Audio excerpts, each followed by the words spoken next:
నమస్తే, welcome to వైద్యం ఆరోగ్యం. అండాశయ క్యాన్సర్ రావడానికి కారణాలేంటి, లక్షణాలు ఎలా ఉంటాయి, అండాశయ క్యాన్సర్కు ఎలాంటి లేటెస్ట్ ట్రీట్మెంట్స్ అందుబాటులో ఉన్నాయి, అండాశయ క్యాన్సర్ రాకుండా ఎలాంటి జాగ్రత్తలు తీసుకోవాలి, మరిన్ని వివరాలను రేనోవా సౌమ్య క్యాన్సర్ సెంటర్ కార్ఖానా సికింద్రాబాద్ నుండి director and chief of medical oncology services doctor Palanki Satya Dattatreya గారు మనతో ఉన్నారు.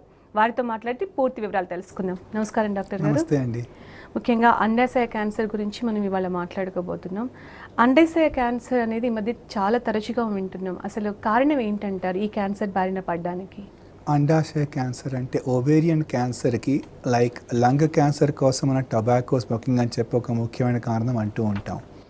లేకపోతే గర్భాశయ ముఖం క్యాన్సర్, సర్వైకల్ క్యాన్సర్ కోసం హ్యూమన్ ప్యాపిల్లోమా వైరస్ ఇన్ఫెక్షన్తో ఆ క్యాన్సర్ వస్తూ ఉంటుంది. బట్ ఓవేరియన్ క్యాన్సర్, అండాశయం క్యాన్సర్ కోసం మనం ఇది అని కారణం చెప్పలేము, కానీ కొన్ని రిస్క్ ఫ్యాక్టర్స్ ఉన్నాయి. కామన్గా ఈ ఓవేరియన్ క్యాన్సర్ వచ్చే age around 60-70 years, around 65 years. So older age అయ్యే కొద్దీ ఓవరీ క్యాన్సర్ వచ్చే అవకాశం ఉండొచ్చు. జీన్స్లో ఏదైనా మార్పు ఉంటే like BRCA1 gene, BRCA2 gene, ఒక 20% ఆఫ్ ఓవేరియన్ క్యాన్సర్ పేషెంట్స్కి కారణం ఆ faulty jeans from the parent రావడం వల్ల. అంటే BRCA1 జీన్, BRCA2 జీన్ అని చెప్పి BRCA1, BR అంటే బ్రెస్ట్, CA అంటే cancer. So breast cancer genes BRCA1, BRCA2 gene కనుక ఫాల్టీగా ఉంటే మనకి which is transfer to the offspring, అప్పుడు బ్రెస్ట్ క్యాన్సర్, ఓవరీ క్యాన్సర్ వచ్చే అవకాశం ఎక్కువగా ఉండొచ్చు. Family history of ovarian cancer or breast cancer అంటే ఎనీ పర్సన్ వాళ్ళ మదర్ ఆర్ సిస్టర్స్ ఆర్ వాళ్ళ మదర్ గ్రాండ్ పేరెంట్స్లో కనుక ఏదైనా ఉంటే, so family history of ovarian cancer or breast cancer. Periods ఆగిపోయాక after the age of 45 years, 50 years sometimes ఆ మీనోపాజల్ సిమ్టమ్స్ బాగా ఇబ్బంది పెడుతూ ఉంటాయి. దానికోసం పోస్ట్ మీనోపాజల్ హార్మోన్ రీప్లేస్మెంట్ థెరపీ అని చెప్పి ఇవ్వడం జరుగుతూ ఉంటుంది. కామన్గా ఇది వాడుతూ ఉంటాం. కానీ ఆ HRT యూసేజ్ వల్ల కూడా ఓవరీ క్యాన్సర్ వచ్చే అవకాశం ఉండొచ్చు. మనం ఇప్పుడు మాట్లాడిన ఓవేరియన్ క్యాన్సర్ ఆర్ అండాశయం క్యాన్సర్ ముఖ్యంగా ఒక specific type called as epithelial ovarian cancer. మన ఓవరీ క్యాన్సర్లోని ఎపిథీలియల్ సెల్స్ క్యాన్సర్గా మారడం వల్ల. బట్ ఓవరీలో we have germ cells also. So అది కామన్గా ఏజ్ గ్రూప్ ఎర్లీ ఏజ్లో 20-30 ఇయర్స్లో వస్తూ ఉంటుంది. Germ cell tumours of the ovary highly curable, చాలా ఎర్లీగా బయటపడుతూ ఉంటాయి. స్టేజ్ 1, స్టేజ్ 2లో. Very rarely you find germ cell tumours of ovary stage 3, stage 4లో. అండ్ క్యూర్ రేట్స్ చాలా ఎక్కువగా ఉంటాయి. But ovarian cancer of the epithelium అంటే కామన్గా వచ్చే ovarian cancer usually in the 7th decade or 6th decade of లైఫ్లో వస్తూ ఉంటుంది. అరౌండ్ 60 ఇయర్స్, 65 ఇయర్స్ ఆ ఏజ్లో. ఆ ఓవేరియన్ క్యాన్సర్కి మెజారిటీ ఆఫ్ దెమ్, ఒక 70% ఆఫ్ దీస్ పేషెంట్స్ అడ్వాన్స్ స్టేజ్లో బయటపడుతూ ఉంటారు. అంటే ముందుగా తెలియదు. And that is why ovary క్యాన్సర్ని మనం, అండాశయం క్యాన్సర్ని సైలెంట్ క్యాన్సర్ అంటే సైలెంట్ డిసీజ్. నెమ్మదిగా పెరుగుతూ ఇనీషియల్గా ఓవరీ క్యాన్సర్ ఫార్మ్ అయినా మనకు సిమ్టమ్స్ బయటపడవు. అది కొంచెం అడ్వాన్స్ స్టేజ్ అయిపోయాక బయటపడుతూ ఉంటుంది. So that's why it's called a silent disease. అంటే అడ్వాన్స్ స్టేజ్లోకి వచ్చినప్పుడు బయటపడుతుంది అన్నారు కదా, అంటే అప్పుడు ఎలాంటి సిమ్టమ్స్ ఉంటాయి? అలాగే మీరు ఫ్యామిలీ హిస్టరీ ఉన్నప్పుడు మనకి ఏమైనా చెకప్స్ చేయించుకోవడం వల్ల, ఏమైనా టెస్ట్ల వల్ల అది ముందే తెలుసుకునే అవకాశం కూడా ఉంటుందంటారా? చాలా ఇంపార్టెంట్ క్వశ్చన్ అండి. నెంబర్ 1, ఫ్యామిలీ హిస్టరీ కనుక పాజిటివ్ ఉంటే for breast cancer are ovarian cancer, అప్పుడు ఈ BRCA1, BRCA2 germ line testing చేయించుకోవడం చాలా ఇంపార్టెంట్. ఇదే టెస్ట్ ఒక 10 years back, 5 years back costly ఉండేది. Like 50,000 rupees, 75,000 rupees, sometimes 1 lakh rupees. ఇప్పుడు ఆ టెస్ట్ కాస్ట్ కూడా has come down to less than 20,000 అండి. సో అవునండి, ఈజీలీ అఫోర్డబుల్. ఇన్ఫ్యాక్ట్ 15,000, 10,000 అయిపోతూ ఉంటుందండి, depending on the companies. So ఈ BRCA1, BRCA2 కనుక పాజిటివ్ ఉంటే అప్పుడు మనం ముందు జాగ్రత్త పడతాం. Like for example the famous Hollywood actress Angelina Jolie, her mother she had breast cancer. So she had a very high chance of getting it. ఆవిడేమో test చేయడం ద్వారా BRCA1 జీన్ ఫాల్టీ అని తెలియడం ద్వారా Jolie had a 87% risk of breast or ovary cancer. So prophylactic surgeries చేసి జాగ్రత్త పడ్డారు. అవును. బట్ మోర్ దెన్ దాట్ ప్రపంచం మొత్తానికి షీ ఇన్ఫార్మ్డ్, ఇలా ఈ టెస్టింగ్ చేయడం ద్వారా ఇలా మనం ముందే కనుక్కోవచ్చు, ఇలా ట్రీట్మెంట్ తీసుకోవచ్చు, ఫర్దర్ గా వచ్చే రిస్క్ రెడ్యూస్ తగ్గించుకోవచ్చు. సో 20% ఆఫ్ పేషెంట్స్కే లైక్ ఇలా ఉంటుంది. అంటే 80% ఆర్ 70% ఆఫ్ ఒవేరియన్ క్యాన్సర్ పేషెంట్స్కి మనకి ఫ్యామిలీ హిస్టరీ ఉండకపోవచ్చు. సో ఫ్యామిలీ హిస్టరీ కనుక్కుంటే మనం ఇలా కనుక్కుంటే ఒకటి జబ్బును ముందే గుర్తించవచ్చు, రిస్క్ రెడ్యూస్ చేయొచ్చు. We can do this risk reducing surgeries or some interventions, tablet రూపంలో మందు వాడచ్చు, రెగ్యులర్ చెకప్స్ చేయించుకోవచ్చు. అలర్ట్గా ఉండొచ్చు, అట్లీస్ట్ మనకి ఇది ఉంటుంది వస్తుంది అని తెలిసినప్పుడు జాగ్రత్తగా ఉండొచ్చు. అబ్సల్యూట్లీ అండి. రెండోది, ఆ ఒవేరియన్ క్యాన్సర్ పేషెంట్ కనుక ఈ BRCA1/2 జీన్స్ ఉంటే దాన్ని టార్గెట్ చేసే మందులు ఉన్నాయి ఇప్పుడు. So they are called as PARP inhibitor, simple టాబ్లెట్సే, కానీ కీమోథెరపీ కంటే బాగా పనిచేస్తూ ఉంటాయి. కీమోథెరపీ అయిపోయి జబ్బు అంతా కంట్రోల్లో ఉన్నాక అది మళ్ళీ రాకుండా ఉండడం కోసం, వచ్చినా ఎక్కువ కాలం కంట్రోల్లో ఉండడం కోసం ఈ టాబ్లెట్స్ వాడుతూ ఉంటాం. సో ఒకటి పేషెంట్కి ఇంపార్టెంట్, రెండోది ఆ పేషెంట్ ఫ్యామిలీ కూడా ఇంపార్టెంట్. అందుకే ఈ BRCA1, BRCA2 టెస్టింగ్ ఇప్పుడు ఒక జనరల్ ప్రోటోకాల్ అయిపోయింది in ovarian cancer patients. Okay. అలాగే ప్రెసెంట్ అండర్సే క్యాన్సర్ చికిత్సలో అంటే సర్జికల్ ఆంకాలజీలో ఇటీవల వచ్చిన చేంజెస్ ఏంటంటారు? అలాగే మామూలుగా అడ్వాన్స్ స్టేజ్లోనే చాలా వరకు గుర్తిస్తారన్నారు కదా, దానికి ట్రీట్మెంట్ అంతా కూడా ఎలా ఉంటుందంటారు? సో ఓవేరియన్ క్యాన్సర్, అండాశయం క్యాన్సర్కి మనం 70% పేషెంట్స్ అడ్వాన్స్ స్టేజ్లో బయటపడుతూ ఉంటారు. 70% వరకు చివరి వరకు తెలియదు అంటే స్టేజ్ 3, స్టేజ్ 3లో తెలుస్తుంది. స్టేజ్ 4 అంటే స్టేజ్ 4లో కూడా మనకి ఆపరేషన్ వీలు పడకపోయినా ఒక 3 కోర్సులు కీమోథెరపీ ఇస్తే జబ్బు చాలా బాగా తగ్గిపోతుంది. సో అండాశయ క్యాన్సర్ కీమోథెరపీకి బాగా రెస్పాండ్ అవుతూ ఉంటుంది. అదొకటి కొంచెం that's a good plus point. రెండోది, దీనికి మనం ఇంకొక ఇంజెక్షన్ యాడ్ చేస్తే, ఒక కొత్త మందు called as target therapy add చేస్తే అప్పుడు ఈ మందులు ఇంకా బాగా పనిచేస్తాయి. సో ఈ జబ్బు బాగా తగ్గిపోయే అవకాశం ఉంటుంది, బాగా ష్రింక్ అవుతుంది ట్యూమర్. సో దాంతో సబ్సిక్వెంట్ ఆపరేషన్ నీట్గా అయిపోతుంది. సో ఒక 3 కోర్సులు కీమోథెరపీ ఇచ్చే ఆపరేషన్ కాని పక్షంలో అప్పుడు ఆపరేషన్ తర్వాత చేసి మళ్ళీ ఇంకో 3 కోర్సులు కీమో తర్వాత ఇస్తాం. ఒకవేళ కనుక ఆపరేషన్ ముందే వీలైతే ఫస్ట్ ఆపరేషన్ చేసేస్తాం. అంటే ఏ స్టేజ్లో ఉన్నప్పుడు గుర్తిస్తే ముందే ఆపరేషన్ చేయొచ్చు, క్యూర్ పర్సంటేజ్ ఎక్కువ ఛాన్సెస్ ఎప్పుడు ఉంటాయి? Stage 1 and stage 2. మొదటి స్టేజ్, రెండో స్టేజ్ ఓవరీ క్యాన్సర్లో ముఖ్యమైన ట్రీట్మెంట్ ఫస్ట్ ఆపరేషన్ చేసి జబ్బంతా తీసేయడం. మూడో స్టేజ్లో కూడా ఆపరేషన్ వీలవుతూ ఉంటుంది. ఒకవేళ ఆపరేషన్ వీలు కాకపోతే అప్పుడు 3 కోర్సులు కీమో ఇచ్చాక ఆపరేషన్ చేయడం వీలైపోతుంది. సో ఒక 95% ఆఫ్ పేషెంట్స్లో ఇలా 3 కోర్సులు కీమో ఇచ్చాక ఆపరేషన్ చేయడం వీలైపోతుంది, కొంచెం స్టేజ్ అడ్వాన్స్ అయినా కూడా. ఇన్ఫ్యాక్ట్ 4వ స్టేజ్లో ఉన్నా కూడా మనకి మందు బాగా పనిచేస్తే ఒక 3 కోర్సులు అయిపోయాక, 6 కోర్సులు అయిపోయాక అప్పుడు మళ్ళీ ఆపరేషన్ చేయడం వీలవుతూ ఉంటుంది. సో కీమోథెరపీలో చాలా మంచి డెవలప్మెంట్స్ వచ్చేసాయి. ఒక 2 కెమికల్స్ వాడతాం, ప్యాక్లిటాక్సెల్ అండ్ కార్బోప్లాటిన్. అది కాకుండా ప్రతి క్యాన్సర్కి పెరగాలి అంటే బ్లడ్ సప్లై కావాలి. ఈ బ్లడ్ సప్లైని టార్గెట్ చేసి ఆ ఫాల్టీ బ్లడ్ వెజల్స్ని మనం టార్గెట్ చేసే మందు ఇస్తాం, లైక్ ఏ మిజైల్ పనిచేస్తుంది. సో కీమోథెరపీ కాకుండా దానికి యాంటీబాడీ యాడ్ చేస్తే ఆ మందు పేరు, ఆ టార్గెట్ థెరపీ పేరు అవాస్టిన్ ఆర్ బెవాసిజుమాబ్. సో ఇలా 3 మందులు వాడడం వల్ల ట్యూమర్ బాగా ష్రింక్ అవుతుంది. సో 3వ స్టేజ్లో ఉన్నా కూడా మనం ఆపరేషన్ చేసి మొత్తం జబ్బును తీసేయచ్చు. మీరు అడిగిన క్వశ్చన్, సర్జరీలో అడ్వాన్సెస్ ఏంటి? సో ఆపరేషన్ ఇంతకు ముందు ఇట్ వాస్ లైక్ మొత్తం ఓపెన్ చేసి ఆపరేషన్ చేయాలి, పెద్ద సర్జరీ. అలాంటిది ఇప్పుడు అదే ఫీగో సర్జికల్ స్టేజింగ్ని మనం లాప్రోస్కోపిక్ ద్వారా చేయగలం. సో లాప్రోస్కోపీ అంటే వూండ్ పెద్దగా ఉండదు, హీలింగ్ త్వరగా అయిపోతుంది, ఇంటికి త్వరగా వెళ్ళిపోవచ్చు, కానీ ఆపరేషన్ కూడా అదే విధంగా మంచిగా అవుతూ ఉంటుంది.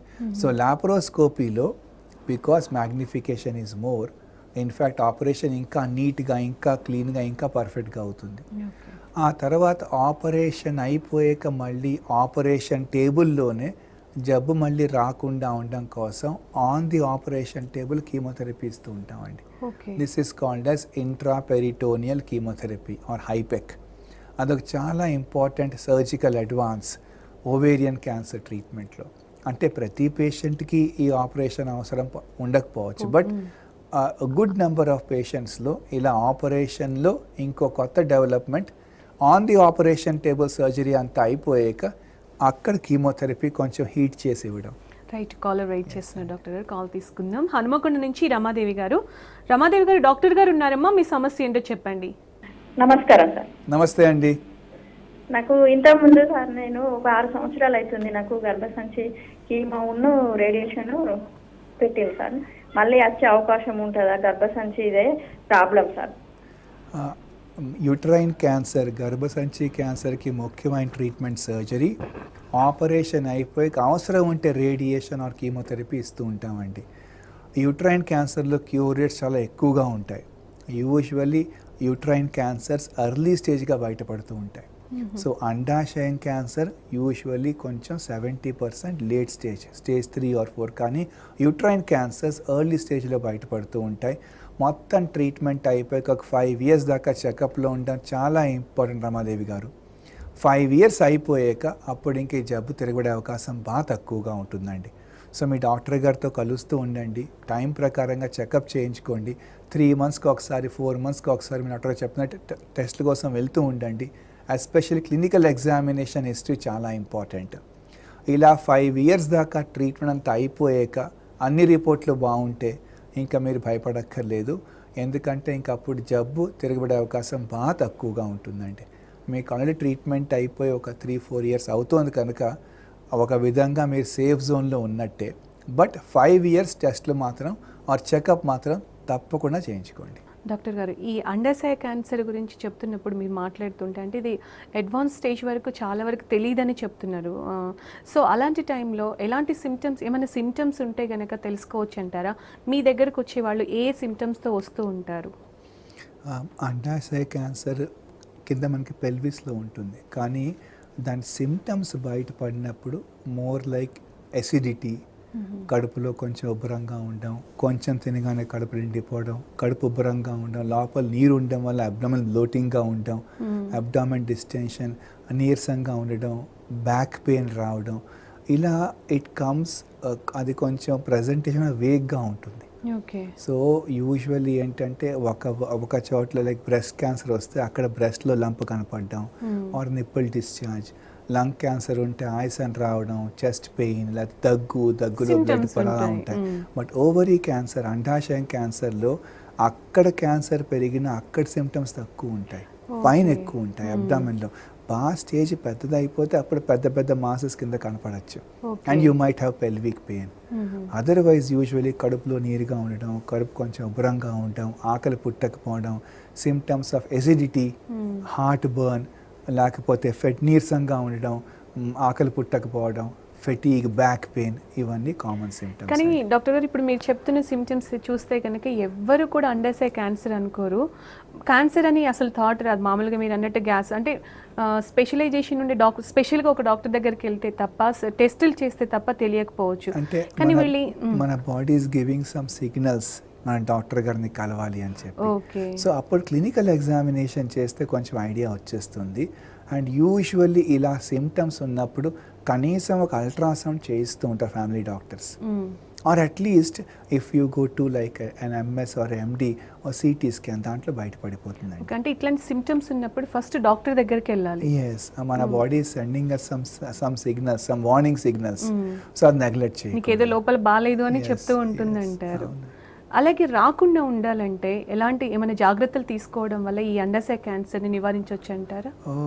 ప్రివెన్షన్ అంటూ ప్రస్తుతానికి ఏమీ లేదు. రైట్, కాల్ తీసుకున్న తర్వాత మనం మాట్లాడదాం. జగదీశ్వరరావు గారు, నమస్తే అండి. డాక్టర్ గారు ఉన్నారు, మీ సమస్య ఏంటో చెప్పండి. చెప్పండి సార్. నాకు 10 months బ్యాక్ పెరియాంబరీ క్యాన్సర్ కి సర్జరీ జరిగింది సార్. ఓకేనండి. సార్ తర్వాత 3 months చెకప్ చేస్తున్నా సార్. Very good sir. ఇది కొంచెం తర్వాత ఫ్యూచర్ లో ఏమైనా ప్రాబ్లం ఉంటాయా సార్? అంతే నార్మల్ గా ఉంటుంది సార్. మీరు చెప్పింది గ్యాస్ అది బాగా ఇబ్బంది పెడుతుంది సార్, లోపల గ్యాస్ ప్రాబ్లమ్స్ కొంచెం వస్తున్నాయి సార్. ఓకే, అంటే మీరు చెప్పినట్టు లైక్ ఒకటి పెరియాంపులరీ కార్సినోమా అంటే ప్యాంక్రియాస్ ఆ ఏరియాలో క్యాన్సర్ రావడం అండి. సో మన ప్యాంక్రియాస్లో ఉన్న డక్టు లేకపోతే మన లివర్ డక్టు ఇవన్నీ ఓపెన్ అవుతాయి స్మాల్ ఇంటెస్టైన్లో. ఆ ఏరియాలో ఉన్న క్యాన్సర్ వస్తే దాన్ని పెరియాంపులరీ కార్సినోమా అంటారు. దీనికి ముఖ్యమైన ట్రీట్మెంట్ ఆపరేషన్ అండి. మీకు ఆపరేషన్ ట్రీట్మెంట్ బాగా జరిగింది, ఎందుకంటే ఇది కొంచెం పెద్ద operation, it's a major surgery, కానీ మీకు ట్రీట్మెంట్ బాగా అయింది. ఆపరేషనే మెయిన్ ట్రీట్మెంట్ అండి. ఆపరేషన్ అయిపోయాక రెగ్యులర్ చెకప్లో ఉండడం చాలా ఇంపార్టెంట్. మీకు ఎర్లీ స్టేజ్లోనే ఉంది కనుక అందుకే ఆపరేషన్ అయిపోయాక ప్రాబబ్లీ కీమోథెరపీ ఇంకా రేడియేషన్ ఇవ్వాల్సిన అవసరం లేకపోయిందేమో అనుకుంటున్నాను. సో అలాంటప్పుడు 1 in 3 months చెకప్లో ఉన్నారు, పెరియాంపులరీ కార్సినోమా తిరగబడే అవకాశం ఒక 20-30% ఛాన్స్ ఉండొచ్చు. అందుకే డాక్టర్ గారు మీకు 1 in 3 months చెకప్ రమ్మంటున్నారు. ఇలా 5 years దాకా రెగ్యులర్గా చెకప్లో ఉండాలండి. ఎస్పెషల్లీ మొదటి 2 సంవత్సరాల్లో ఆపరేషన్ అయిపోయాక ఎవ్రీ 3 months చెకప్లో ఉండాలి. సమ్టైమ్స్ అల్ట్రాసౌండ్ లేకపోతే క్లినికల్ ఎగ్జామినేషన్ చేసి మీ హిస్టరీ తీసుకుని సిమ్టమ్స్ బట్టి అవసరం ఉంటే స్కోపీ చేస్తారు, సిటీ స్కాన్ చేస్తారు. ఆ టెస్ట్లు సరిగ్గా టైంకి చేయించుకోండి. ఒక 2 years అయిపోయాక అప్పుడు 1 in 4 months చెకప్లో ఉంటారు. లాస్ట్ 2 yearsలో అంటే 4th and 5th 1 in 4 or 6 months చేస్తారు. అలా 5 years దాకా మీ అన్ని రిపోర్ట్లు బాగా వస్తే మీరు భయపడక్కర్లేదండి. మీరు ఆల్రెడీ కొన్ని సిమ్టమ్స్ ఉంటాయంటున్నారు. ఇప్పుడు కొంచెం మీకు కడుపులో ఇబ్బందిగా ఉంది, అసిడిటీగా ఉంది అంటున్నారు. మీ డాక్టర్ గారిని మళ్ళీ కలవండి, ఎందుకంటే మీ హిస్టరీ తీసుకుని క్లినికల్ ఎగ్జామినేషన్ చేసి అవసరం ఉంటే కొన్ని టెస్టులు చెప్తారు, ఆ టెస్టులు చేయించుకోండి. సో చెకప్లో ట్రీట్మెంట్ ఇంపార్టెంట్, దానికి టైం ప్రకారంగా వెళ్ళాలి, సరి అయిన ట్రీట్మెంట్ తీసుకోవాలి. అదే కాకుండా ట్రీట్మెంట్ అయిపోయాక చెకప్లో ఉండటం కూడా చాలా ఇంపార్టెంట్. ఫాలో అప్ క్యాన్సర్ పేషెంట్స్లో ట్రీట్మెంట్ అయిపోయినా రెగ్యులర్ ఫాలోఅప్లో వెళ్ళడం చాలా ఇంపార్టెంట్ అండి. ఎనీ సర్జరీ అంటారు, ఎనీ క్యాన్సర్ సర్జరీ కానీ ట్రీట్మెంట్ కానీ అయిపోయిన తర్వాత ప్రతి క్యాన్సర్కి ట్రీట్మెంట్ అంతా అయిపోయినా కూడా తర్వాత చెకప్లో ఉండాలి. 2 important రీజన్స్. ఒకటి, మన ట్రీట్మెంట్తో ఉన్న సైడ్ ఎఫెక్ట్స్ కోసం ట్రీట్మెంట్ చేయాల్సిన అవసరం ఉందా లేదా. రెండోది, జబ్బు తిరగబడితే ముందే కనుక్కోవడం కోసం. లాస్ట్లీ రీఅష్యూరెన్స్, సాటిస్ఫాక్షన్, అన్ని రిపోర్ట్స్ బాగున్నాయి, క్లినికల్లీ బాగున్నాయి, సో మన ట్రీట్మెంట్ పర్ఫెక్ట్గా అయింది, అంతా బాగుంది. సో కాబట్టి ఖచ్చితంగా ఫాలోఅప్స్లో ఉండడం బెటర్ అంటారు, మంచిది. అలాగే ముందు నుంచి కూడా రాకుండా ఉండాలంటే ఏమైనా జాగ్రత్తలు తీసుకోవచ్చు అంటారా? అలాగే ఈ అండర్సై క్యాన్సర్ ఉన్న వాళ్ళు లైఫ్ స్టైల్ ఎలా ఉంటే మంచిది, ట్రీట్మెంట్ జరుగుతున్న వాళ్ళు అయిపోయిన వాళ్ళు కూడా? ముఖ్యంగా న్యూట్రిషన్, ఒక healthy hygienic diet is very important.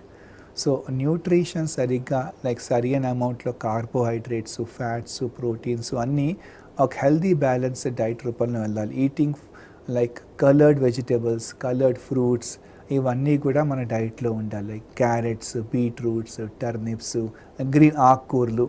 So ఇవన్నీ they contain cancer fighting antioxidants and minerals. So ఇలా focusing on a healthy balanced diet, coloured fruits, green vegetables, ఇవన్నీ బాగా తీసుకోవాలి. వీలైనంత వరకు హెల్దీ వెయిట్ మెయింటైన్ చేయాలి. అంటే ఓవర్ వెయిట్ ఉండడం వల్ల బేసికల్లీ ఇట్ ఎంప్లాయిస్ ఒబేసిటీ. అంటే లావుగా ఉండమంటే మన బాడీలో కొంచెం హార్మోన్ ఇంబ్యాలెన్స్ ఉందన్నమాట. Hormone imbalances can predispose to cancer. అందుకోసం అని చెప్పి మనం హెల్దీ వెయిట్ని మెయింటైన్ చేసుకోవాలి, హెల్దీ డైట్ తీసుకోవాలి. అలాగే vitamin D supplementation. Vitamin D ఒక చాలా మంచి క్యాన్సర్ ఫైటింగ్ విటమిన్. అది కూడా మనకి విటమిన్ డి సరిగ్గా లెవెల్స్లో ఉందని చెప్పి మనం టెస్ట్ చేసుకుంటున్నాం. అట్లీస్ట్ సన్లైట్ ఎక్స్పోజర్ సరిగ్గా ఉండాలి, because sunlight gives vitamin D. అలాగే వన్స్ అండర్సై క్యాన్సర్ వచ్చిన వాళ్ళకి ట్రీట్మెంట్ అయిపోయిన తర్వాత ఏమైనా కాంప్లికేషన్స్ ఉంటాయంటారా?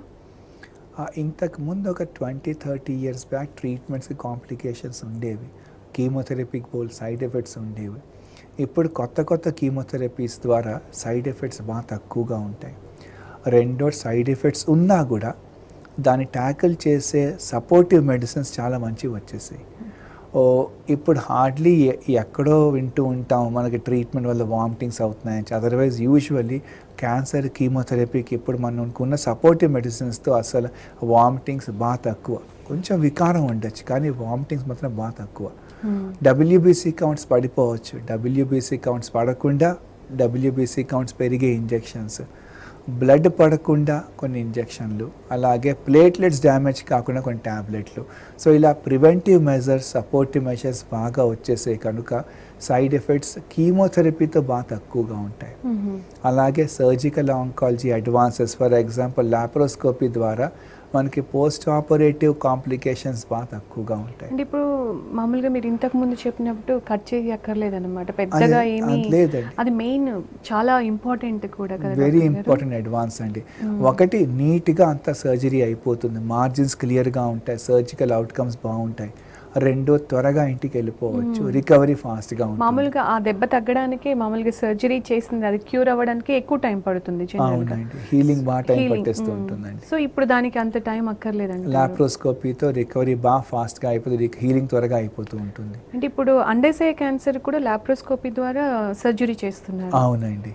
సో భయపడే వాళ్ళు ఎవరైనా ఉంటే గనక కట్ చేస్తారేమో, కోస్తా ఉంటారు అంటారు కదా. యూజువల్లీ ఇవన్నీ ప్రీ ఆపరేటివ్గా టెస్ట్లు చేసి అసెస్మెంట్ చేసి అప్పుడు పేషెంట్స్కి గైడెన్స్ ఇస్తాం, ఎలా ఆపరేషన్ చేయబోతున్నాం అని చెప్పి. సో ముందే మొత్తం ఇన్ఫర్మేషన్ చెప్తూ ఉంటాం, ఏ ఆపరేషన్ చేయాలి. దీన్ని బేసికల్లీ ఫీగో సర్జికల్ స్టేజింగ్ అంటాం. సో స్టేజ్, ప్రతి క్యాన్సర్లో స్టేజ్ చాలా ఇంపార్టెంట్. ఆ స్టేజ్ మొత్తం ట్రీట్మెంట్ డిసైడ్ అవుతుంది. అలాగే ఇప్పుడు క్యాన్సర్ అంటేనే భయపడిపోయి, ఆ పేరు చెప్తేనే భయపడిపోతూ ఉంటారు. అలాంటి వాళ్ళకి ఇంత మంచి ట్రీట్మెంట్ వచ్చిన తర్వాత ఇప్పుడు భయపడాల్సిన అవసరం ఉందంటారు? ఇప్పుడు చూస్తున్న వాళ్ళందరూ కూడా ఎవరైతే కొంచెంమంది సఫర్ అవుతున్న వాళ్ళు ఉంటారు, కొంతమంది బయటికి చెప్పడానికి భయపడుతుంటారు, ఆ ఏజ్ అయిపోయిందిలే ఇంకేముందిలే కొన్నాళ్ళు అని అనుకునే వాళ్ళు కూడా ఉంటారు. వాళ్ళందరికీ కూడా ఏం చెప్తారు? క్యాన్సర్ ఈజ్ క్యూరబుల్, క్యాన్సర్ మొత్తం తగ్గిపోతుంది ఇఫ్ డయాగ్నోస్డ్ ఎర్లీ. మనం త్వరగా మొదటి స్టేజ్లో కనుక్కుంటే. ఆ తర్వాత నెంబర్ 2, ట్రీట్మెంట్ సరిగ్గా తీసుకోవాలి. So cancer is curable if diagnosed early and treated properly. So క్యాన్సర్ని మొత్తం తగ్గించేయచ్చు అది ముందు డయాగ్నోస్ చేయగలిగితే. కొన్ని క్యాన్సర్స్కి స్క్రీనింగ్ ద్వారా అది ముందే కనుక్కోవచ్చు. క్యాన్సర్ ఎర్లీ స్టేజ్లో బ్రెస్ట్ క్యాన్సర్ కోసం మ్యామోగ్రఫీ, క్లినికల్ బ్రెస్ట్ ఎగ్జామినేషన్, ఇంకా బ్రెస్ట్ సెల్ఫ్ ఎగ్జామినేషన్, ఇవి క్యాన్సర్ స్క్రీనింగ్. అంటే ఏ సిమ్టమ్స్ లేకుండా ఎర్లీ స్టేజ్లో, స్టేజ్ 1లో ఆర్ ప్రీ క్యాన్సరస్ కండిషన్లో కనుక్కోవడం. గర్భాశయం క్యాన్సర్ కోసం, గర్భాశయ ముఖం క్యాన్సర్ కోసం, సర్వైకల్ క్యాన్సర్ కోసం a test by name pap smear మనం ముందే కనుక్కోవచ్చు. సో చాలా ఎర్లీగా కనుక్కుంటే cure rates are more than 95%. మేల్స్లో ప్రోస్టేట్ క్యాన్సర్ కోసం సీరం PSA అనే టెస్ట్, ఒక simple blood test after 50 years of age మన ప్రోస్టేట్ క్యాన్సర్ ముందే కనుక్కోవచ్చు. పెద్ద పేగు క్యాన్సర్ కోసం కొలనోస్కోపీ అండ్ ఒక స్టూల్ టెస్ట్లో అకల్ట్ బ్లడ్ టెస్ట్ అంటాం. దాంట్లో మనం we can find out precancerous conditions కనుక్కుంటే తర్వాత తీసేస్తే క్యాన్సర్గా మారదు.